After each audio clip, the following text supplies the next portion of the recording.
બોર્ડની પરીક્ષાને લઈને સુરત પોલીસનો મહત્વનો અને મોટો નિર્ણય લેવામાં આવ્યો છે। રાત્રે 10 વાગ્યા બાદ લાઉડસ્પીકર કે ડીજે નહીં વગાડી શકશો। હાલમાં 10મા 12માની પરીક્ષાનો કાર્યક્રમ જાહેર થઈ ગયો છે અને બધા જ બાળકો એની તૈયારી કરી રહ્યા છે। સાથે સાથે લગ્નની સિઝન હોવાથી પાર્ટી પ્લોટમાં ખૂબ મોડા સુધી ડીજે વાગવાની ફરિયાદો મળી રહી છે, જે અંતર્ગત જાહેરનામું બહાર પાડવામાં આવ્યું છે અને હવે જે કોઈ પાર્ટી પ્લોટમાં 10 વાગ્યા બાદ ડીજે મોટા અવાજમાં વગાડવામાં આવશે, ડીજેનો ઉપયોગ કરવામાં આવશે તો ત્યાં કાયદેસરની કાર્યવાહી કરી અને ડીજે જપ્ત કરવામાં આવશે। સાથે સાથે જે મોડી રાતે લક્ઝરી બસો અને મોટા ટ્રક્સ જે હોર્ન વગાડે છે, જેમાં બાળકોને ભણવામાં વિક્ષેપ થાય છે, બધા ટ્રક અને લક્ઝરી બસો પણ કાર્યવાહી કરવામાં આવશે।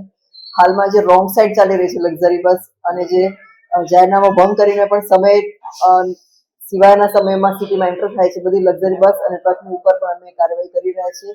વહેલા સવારમાં 4 વાગે પણ અમે પોઈન્ટ લગાડી અને કાર્યવાહી કરી રહ્યા છીએ અને મોડી રાતે પણ જ્યાં જ્યાં અમને લાગે છે કે આ કાર્યવાહી અમારી જરૂર છે તેવા પોઈન્ટ પર અમે સરપ્રાઇઝ ચેકિંગ કરી અને એ પોઈન્ટ લગાડી રહ્યા છીએ।